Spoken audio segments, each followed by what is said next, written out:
Hi, good morning everybody, בוקר טוב לכולם.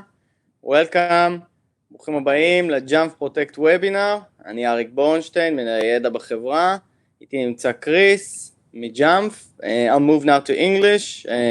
We're having here our session webinar about Jamf Protect. I'm Eric Bornstein, Knowledge Management of We Dig It. With me is Chris, Jamf System Engineer.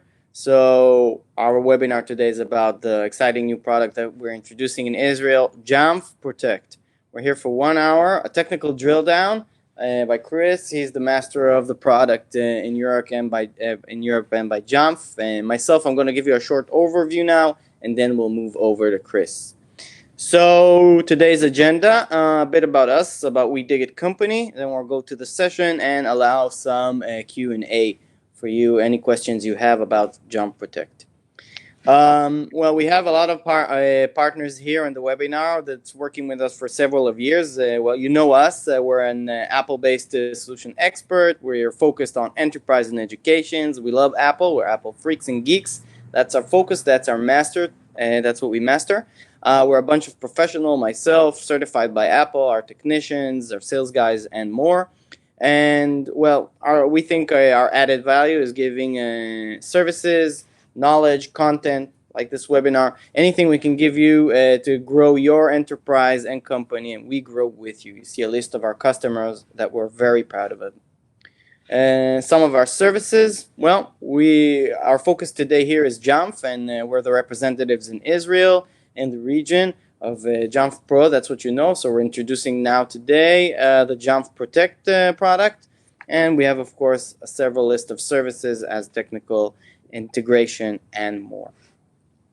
A few words by me of Jamf Protect. It's the first cybersecurity designed specially solely for Mac. It's OS based, and one of the key advantages, Chris will show you much more, is it enables the performance of your Mac. It doesn't slow it down, and it gives you full accessibility to all the Apple security features by the Jamf, and it lets you run on your computer fast. And on that note, I'm passing over to Chris, so he will present to you the Jamf Protect. Chris, it's all yours. Hi everyone. Thanks a lot, Arik, for the intro. Good morning, everyone. So, like Arik said, this webinar is focused on Jamf Protect, our newest and greatest. A little introduction about myself. I will jump straight to the overview. I'm the system engineer for the emerging markets. A general profile: I have a master's in electronics engineering and telecoms, and I'm also I have some experience in the past with security, also in my study years. Some publications, if anybody has interest into going and checking out. Jamf Protect. Why? I guess many of you are thinking, okay, why did now Jamf suddenly think of focusing more and more also in security?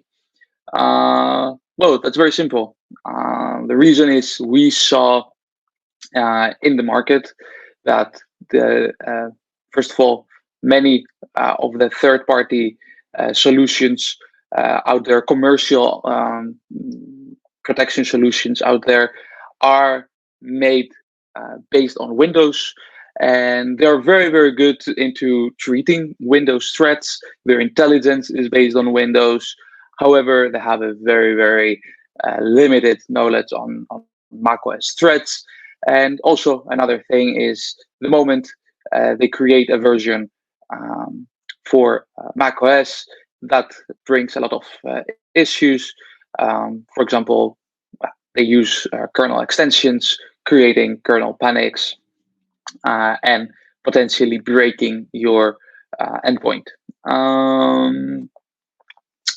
I guess you saw in the news, more or less everyone in the world saw this, about what happened with Zoom, about Like, yeah, they had an API being called that was able to change credential root access, and probably you saw something like an ex-NSA hacker found this and exposed and started this whole thing out there.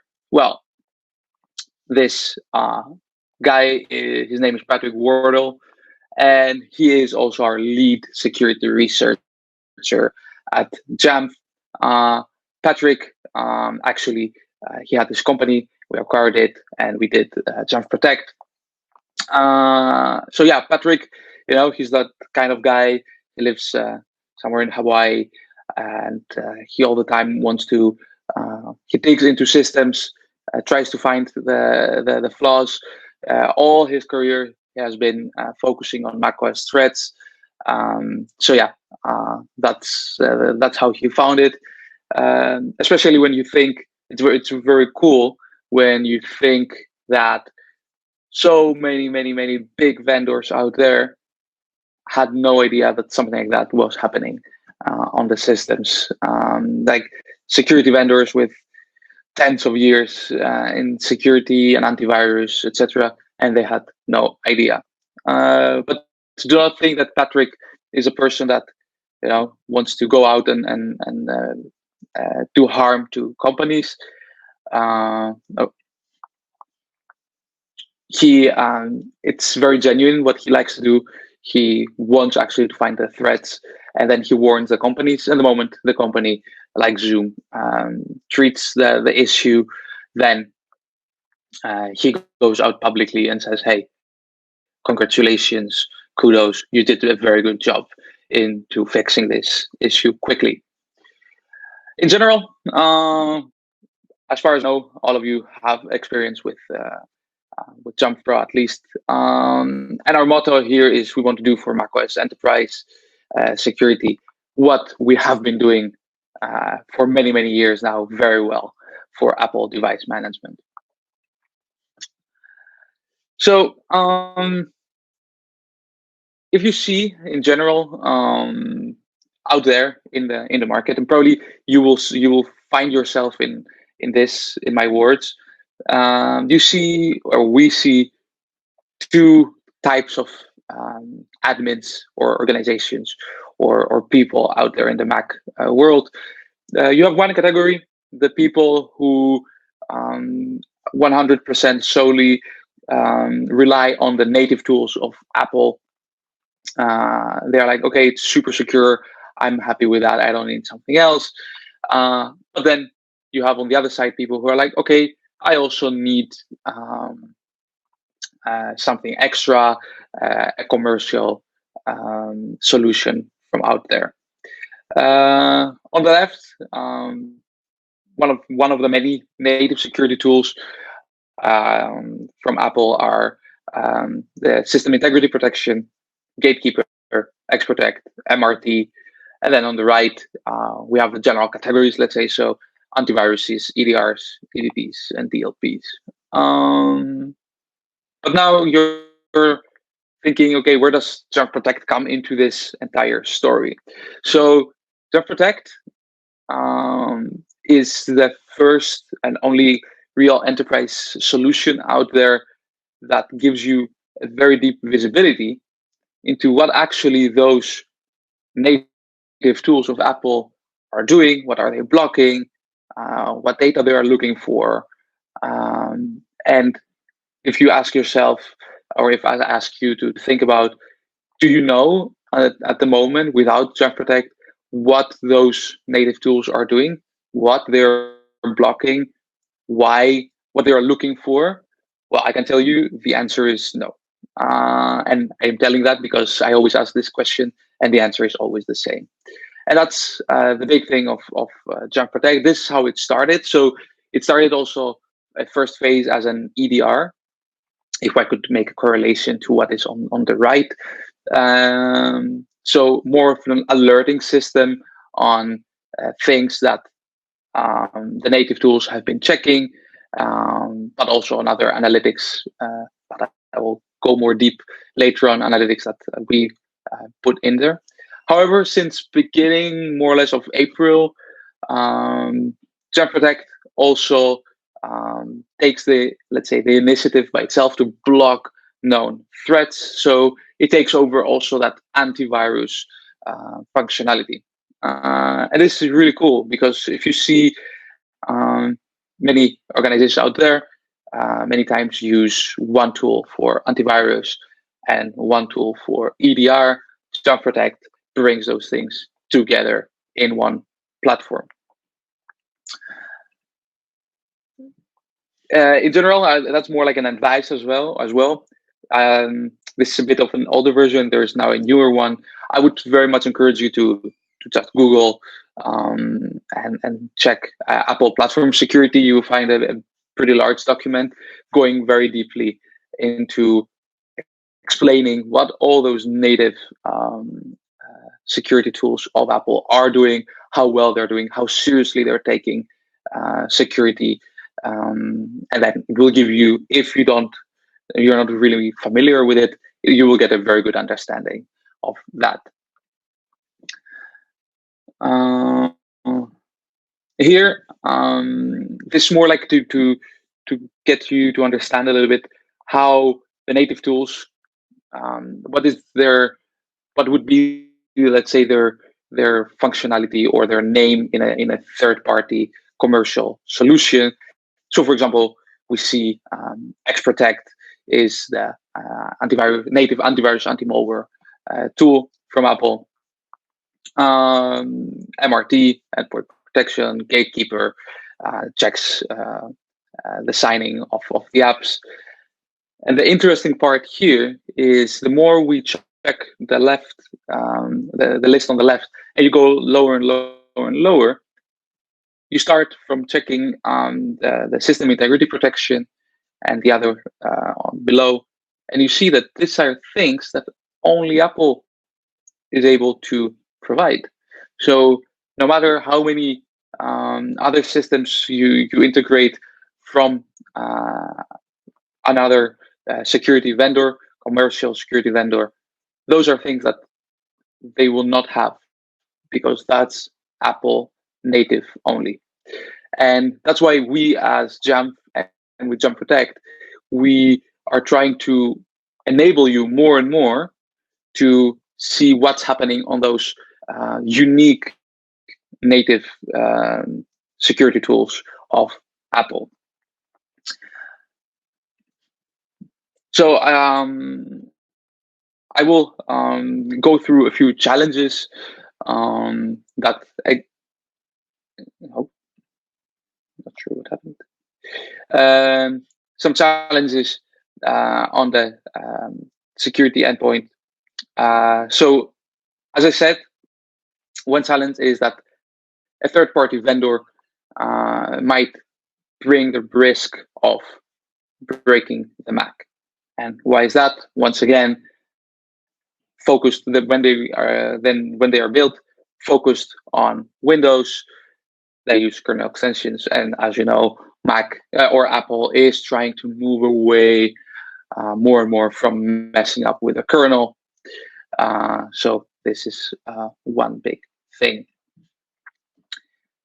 Speed to upgrade OS. As Jamf Pro users, you are probably already familiar that our products, Jamf Pro, Connect, and now also Protect, are always up to date. The moment that there is a new release, well, Big Sur is coming. The moment there is a new release, the very same moment we are supporting it. And here is the thing: having a third-party antivirus, let's say so, it might take a few weeks, maybe a month, for it to upgrade and be up to speed with the new OS, which means that for a few weeks it's not working properly, and you are under threat, let's say so. Lack of visibility for InfoSec into macOS. As I said before, at the moment, a user of Mac has no visibility, or the InfoSec teams have no visibility of what the native tools are doing. They know more or less, but no deep insight in what is happening. Lack of Mac-specific detections. I also already mentioned that there is all those great vendors out there are great because of Windows, but Mac is a complete new world. There is, since 2016, more or less, a huge increase in attacks for macOS. It's a new world for the bad guys. It's a new business out there for the bad people. And lack of Mac expertise in in-depth threat hunting. That combines back to the previous one. So how do we deal, let's say, with those challenges? Well, Jump Protect, it installs an agent, like you already know with Pro, installs an agent which is kexless, so runs out of user mode as root. So this keeps your kernel and your computer safe. And I can tell you already, I've had customers complaining about their current antivirus solution, bringing a lot of freezing or black screens, and then reloading. And they have put Protect, and the moment they have put it and replaced the previous one, they were able to avoid those kernel panics. Well, seamless macOS upgrades on day of release, that you know we have been doing it for many, many years very successfully. Enterprise visibility and transparency into the native Apple tools. That's the main part, the main strength of Jump Protect as well. Mac-specific detections using Apple's game engine for on-device detection at scale. What does this mean? Of course, Xprotect, for example, has a very, very strong database from Apple, being fed with intelligence and information all the time, doing very great in that. However, let's say the added value here that Protect brings, and our team with, as I said, Patrick Wardle and his team, is that we are also updating constantly with new analytics all the time. Jump Protect. So, for example, for similar things like with what happened with Zoom. So you have, let's say, the Apple team that is doing a great job with macOS intelligence, and then you have also the Jump Protect analysts and researchers all the time looking for new things and keeping the macOS world safe.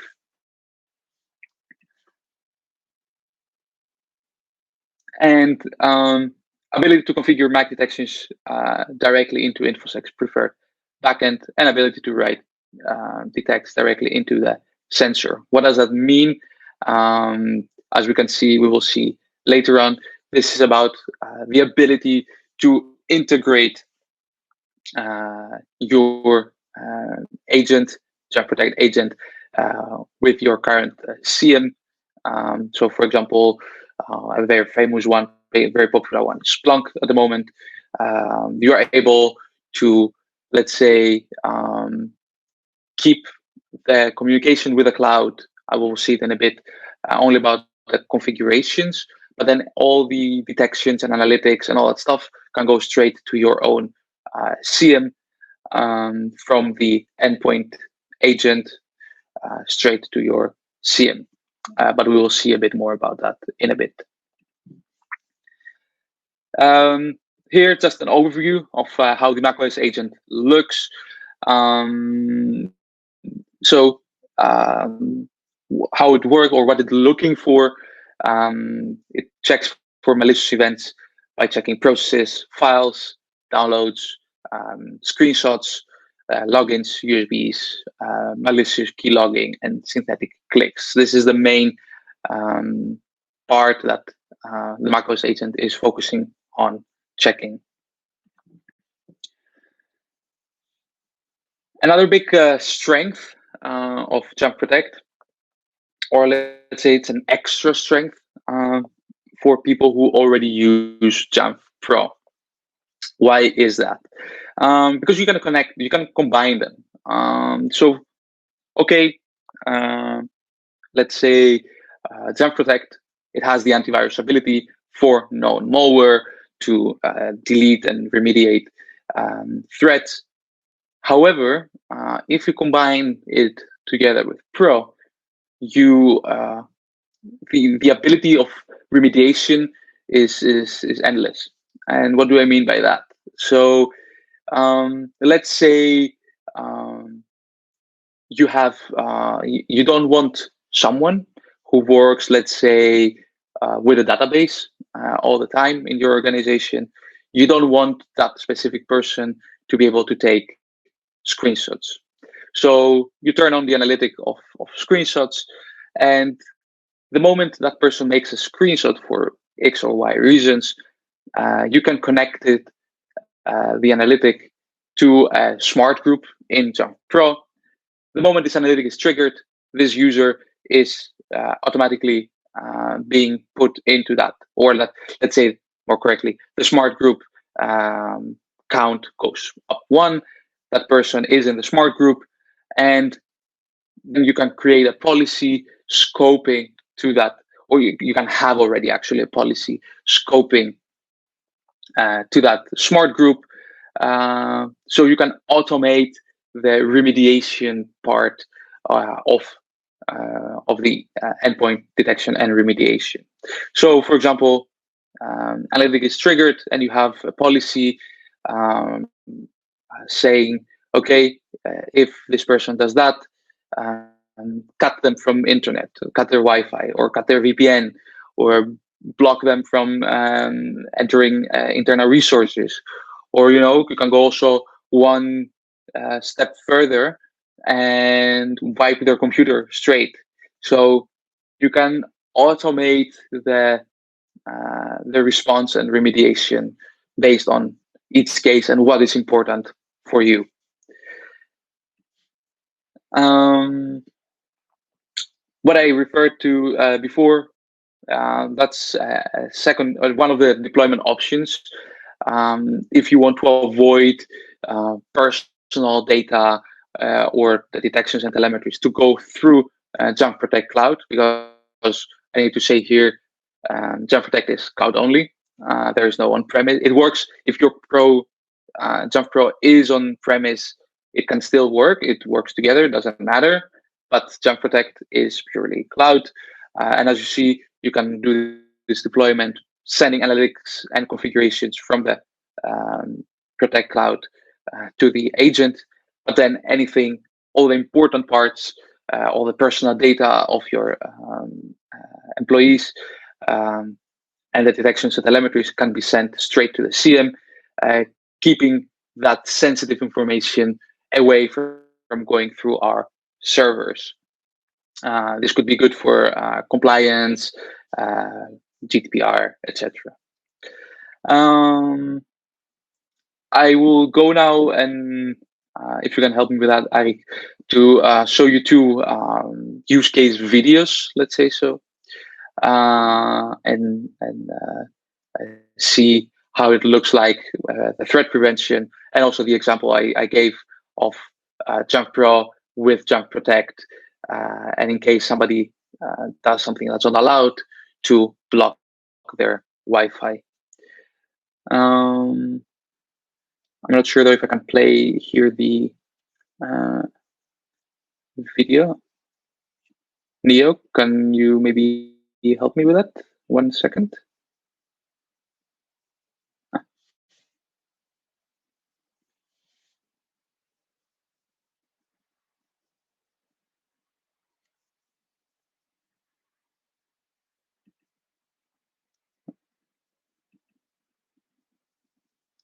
So, for example, we see here somebody has downloaded a zip file, and we have the ACAR executable. And what we see here, the moment it's being executed, we get a message: ACAR has been blocked. This software has been identified as malicious because it's a known malware. it has been blocked, moved to quarantine, and reported to your IT admin or security team.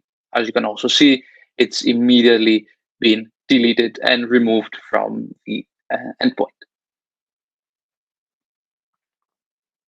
And the same one also for the second one, the exact same use case. Now in the second one, second video, we will see somebody downloading or being tricked into downloading a fake Adobe Flash update, and we will see what happens.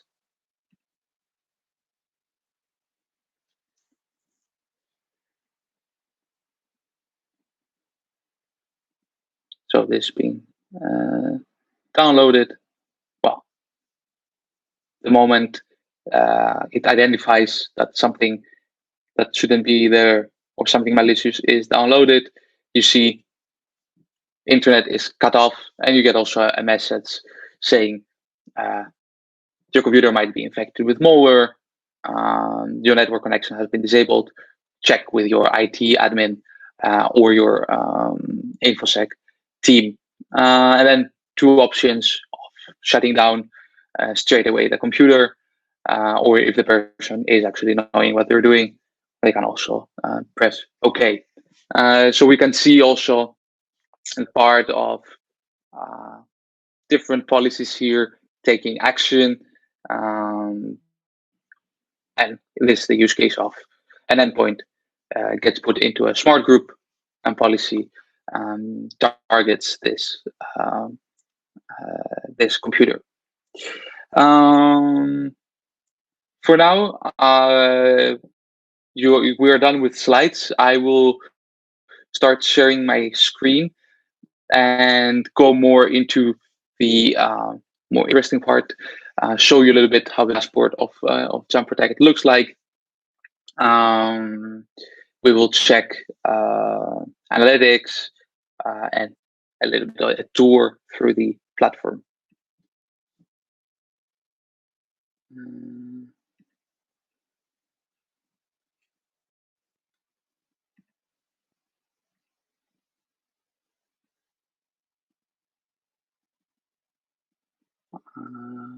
Let me see.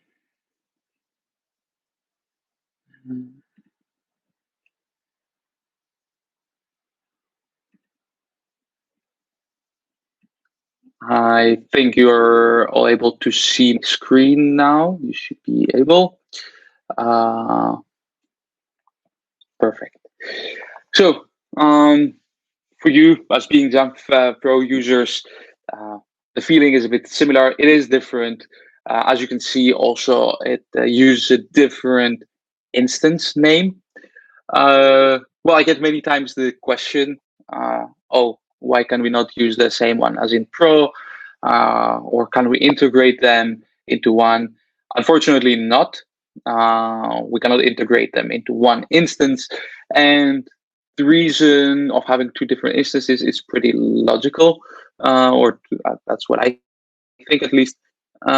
Many times you have the IT team and a different InfoSec team. So this gives also the ability to the InfoSec team to have their own instance, use it, and not have everything to go through IT. So what we see here, this first, let's say, example of a dashboard, and we see the computers, how many are enrolled, and let's say quickly we could go and check, okay, 6 events detected in the past 7 days.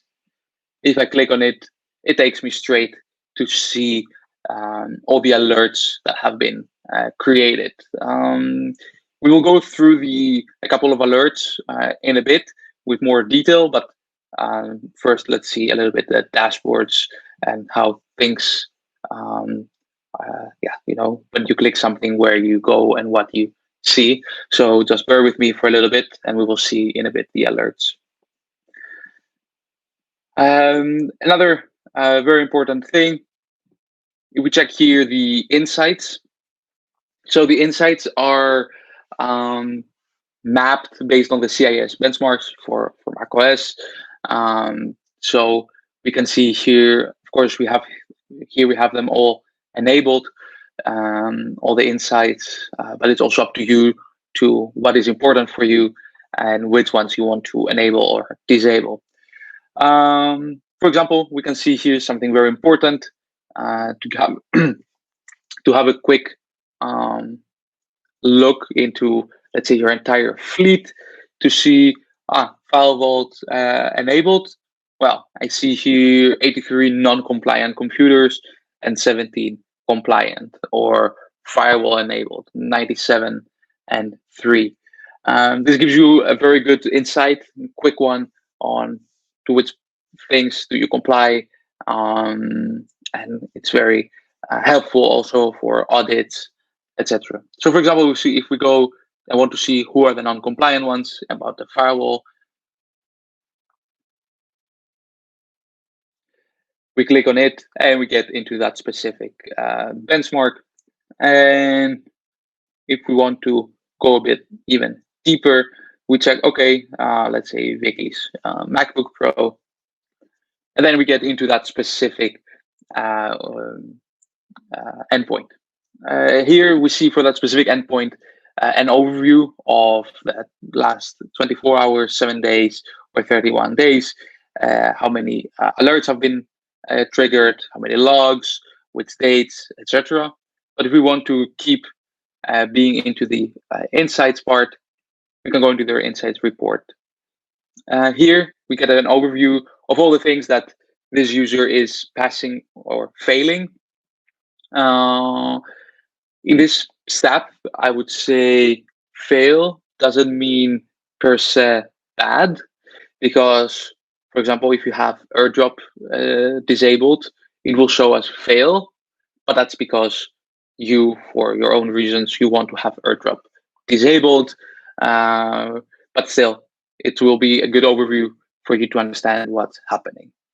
The good thing here, for example, you go to the tab of Jamf, and we see here that this user Xprotect version is not up to date, MRT version is not up to date, but then we see also file vault key destroyed on standby, or gatekeeper allows App Store only, and this is an example of I fail not being bad because it's because of something they have decided. But the first two give you a very good first insight that this user's native tools are not updated. They are not to the latest, and this is something that you should go after. Back to the dashboards. Apple security. Again, the main native tools are the ones that we really want to have an insight into. And if we go here, we see specifically for those tools. We see Xprotect, MRT, and Gatekeeper. Well, we see here that most of our fleet in this demo instance are not updated on Xprotect or on MRT, but most of them have Gatekeeper enabled. Below, if there are analytics triggered by these three tools, you will be able to go through here and see, okay, based on each tool, what have they blocked, what kind of alerts or logs have they generated. The next interesting part is analytics. So analytics is let's say the database, maybe not the exact the best way to describe it, but it's all the things that at the moment, for example, Protect is able to look for. We see a bunch of malwares, known malwares, but also other analytics that either our team has created or users, admins of Jamf Protect have created. And what I mean by that is you see here the owners, you see the Jamf logo, which means that this is an analytic specifically made by Jamf. Or you see here with the people that a user either created an analytic that was important for him or her, created that one custom, or took an already existing one from Jamf, like cloned it and made it even more specific. And by that I mean I'll show you actually in a bit. In general, you see here 136 analytics. Please don't though confuse analytics with the general macOS intelligence, because that's something that is by default in the backend. Here we're talking about analytics that you can turn on and off based on your needs. 136 analytics, and I want to highlight here, because I get that question many times. You know, like when you started with Pro, it was empty and you had to do everything by yourself. Well, this is not the case with Protect. You don't need to go and make those things together or put them in. The moment you start with Protect and you enroll one computer, immediately, if you choose for that, all 136 analytics are there, ready to be used, ready to protect your endpoint. So don't worry that you need to put all that intelligence by yourselves. The deployment is much faster, much easier in the case of Protect. So one of the analytics I always like to show, for example, we see here USB inserted, USB write. These are created by Jamf. But then somebody thought, okay, I am gonna make an even more specific one for USBs, and we will see in a bit what they did. So we see here, wrong USB inserted, description validating, only the correct type of USB drives are inserted into the Mac or for Jamf-owned assets. So this person here wrote this small line, the small script, let's say so, which, what does it do? It takes it a step further and it says, okay, trigger this analytic only if somebody puts a USB that is not SanDisk, and SanDisk is an example, and doesn't match this range of serial numbers. And why is that? Because you as an organization can maybe give your own organizationally owned USB sticks, USB drives to your people, and then you know that whenever somebody tries to put a different USB, their own personal one, or one they found on the street, or somebody gave to them, the moment they put it in, you can this analytic will be triggered and action will be taken. And here's the part I'm talking about, actions and the integration with Jamf Pro. We see here it will create a log, and it also has the tag of a smart group, meaning that, as we see here, when editing the analytic, you can click Add to Jamf Pro Smart Group, create an extension attribute to be triggered for entering the smart group. And the moment this triggered, as we saw in the example, a policy will try to remediate. I will go now to alerts and logs to show you a little bit how deep information goes. Let me see some good examples. So, for example, what we see here, the kind of what kind of analytic was triggered and on which computer. So, Lance Demon and Apple Zeus malware were detected on this MacBook Pro, and we see IPs, paths, and all that stuff. A lot of information, user and user group. And one of the nice things I always like to check is, and I find it very important, is the tab of processes. So processes allows you to see what were the steps taken for this analytic to be triggered. So, for example, we see here every step, and for each step, the time, and also we will see in a bit here in binaries, you can see the hash codes for each step, the path, and all that very helpful information. I'll try to find also the file that got executed, and the path in which it's located. I will try to find maybe another good example with this is always a good one. So for example, here we see one reverse shell Python. Well, in the process, if you go all the way down, you can see each step. So somebody turned on or executed the terminal, and then you see the main commands that were triggered, that were executed. So logged in, ZSH, Python, bash, Python again. And you can, that way you can have, let's say, good idea of how far the bad people were able to go until this analytic got triggered, and if there is a policy remediated the endpoint.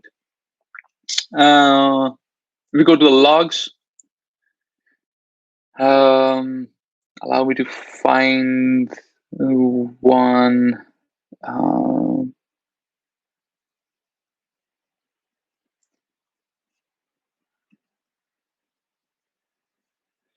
One moment.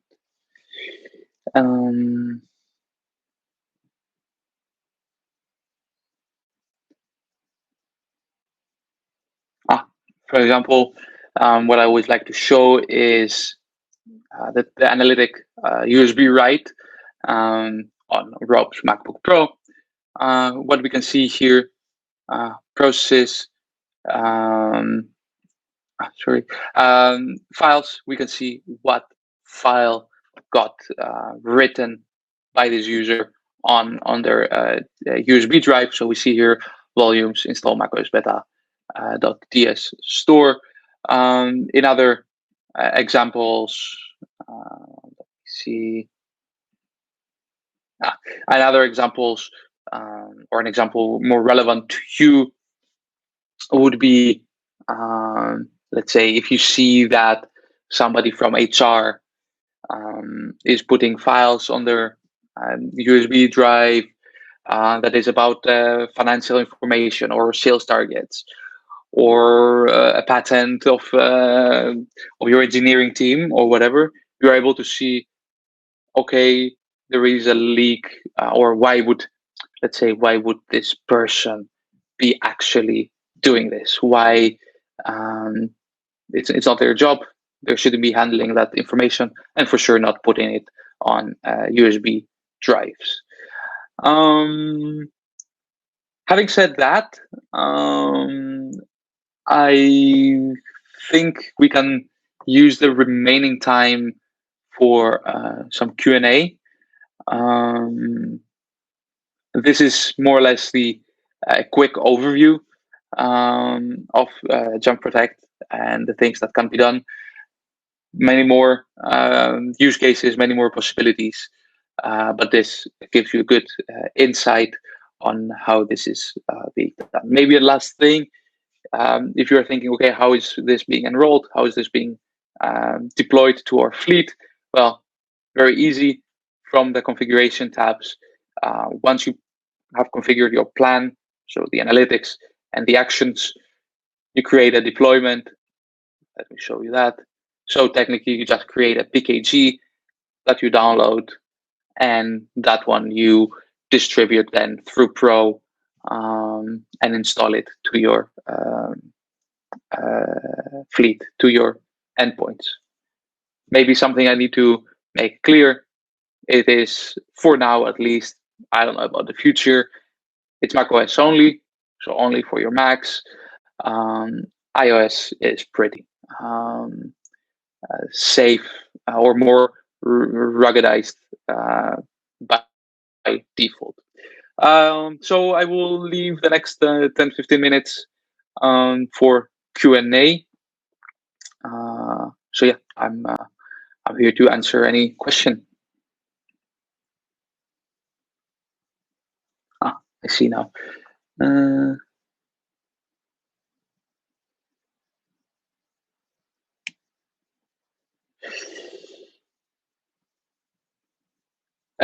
not sure. I see, will the move from macOS X to iOS by Apple have any effect? I'm not sure if I understand this question. So you mean macOS becoming more closed, going more towards how iOS looks? No, technically that shouldn't make a difference, because still it is important about you to see what the native tools are doing and enable you to act upon that and have a good insight into your fleet. Let me.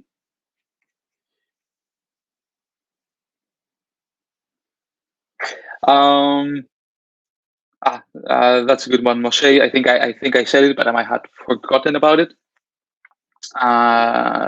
Jump Protect, cloud only. It can work together with an on-prem Jump Pro, but Protect is only cloud. However, with the deployment of sending everything to a CM, you are able to get all the sensitive information, or let's say, avoid having sensitive information or personal information going through the Jump Protect cloud. Can Jump Protect?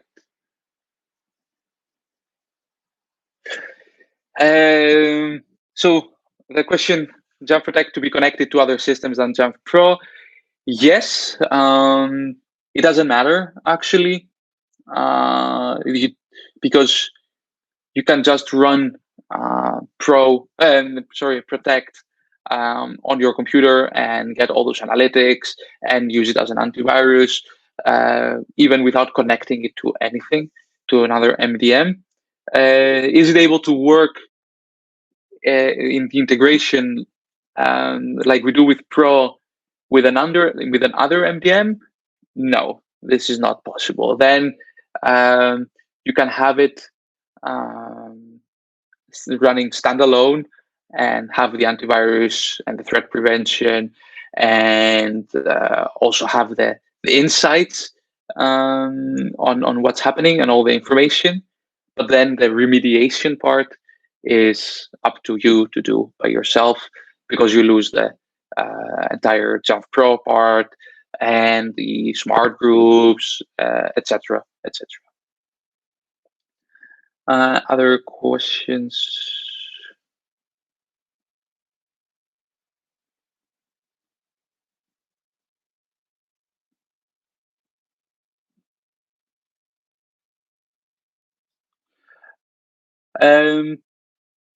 So that's more or less, and it's answered already from the previous one. No, there is no integration, but it still will work perfectly. Just as I said, you will not be able to put in a smart group and then send a policy to that. This is only with Pro. But the rest of the things, that's a very general question. What about Big Sur? I'm not sure how to answer that one. It's a bit okay. It looks good. I don't know what else to say about such a general question. Are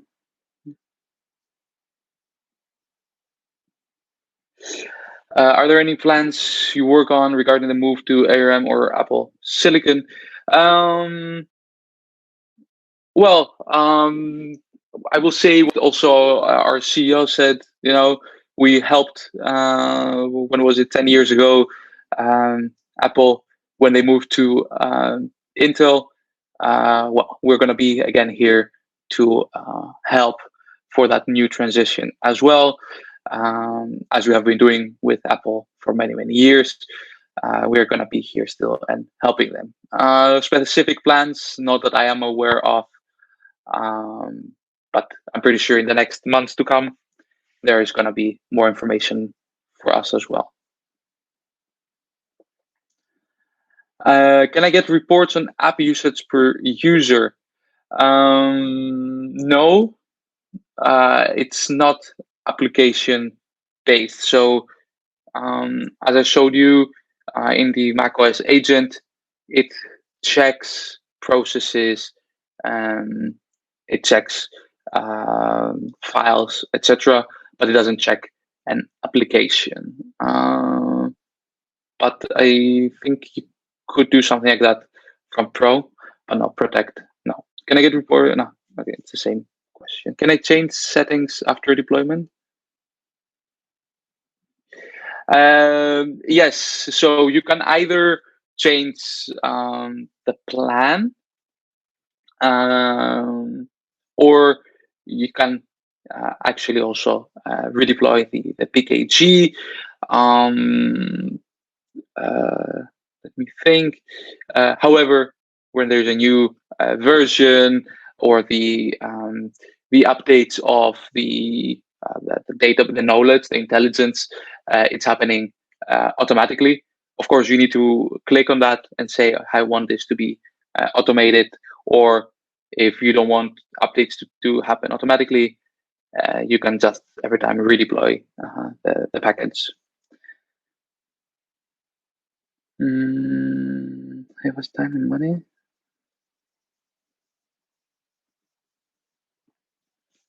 So that's a very good question. I suppose everybody is able to read it. It is the ideal way it would work to have a dedicated person or a dedicated InfoSec team, if that's there already, to check, to have that tool and take care of it. Yes, that would be ideal.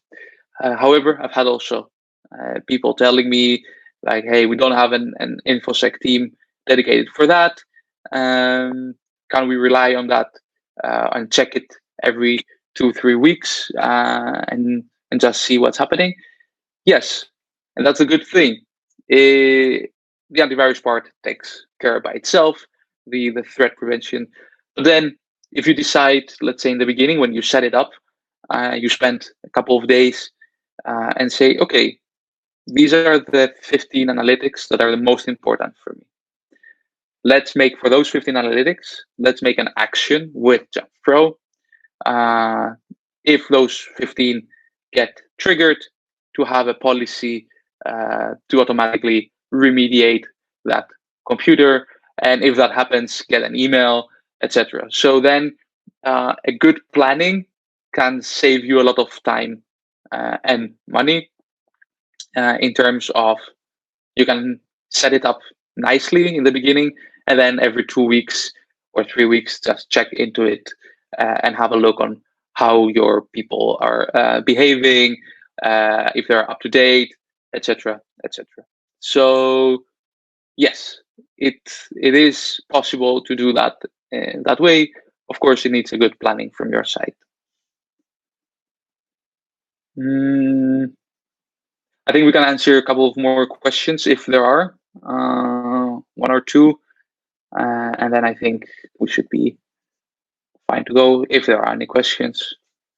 So, Chris? hey, All right. So I want to thank you very, very much for this deep overview. of Jamf Protect. We all learned a lot about the great capabilities of the cybersecurity of Jamf. It's a new product, as I mentioned, here in Israel. So our guys and our teams will contact you, the attendees in the webinar, and offer you our services on this product. And thank you all for attending and joining us. Chris, thank you very much. Thank you very much. Have a good day, everybody. Bye-bye.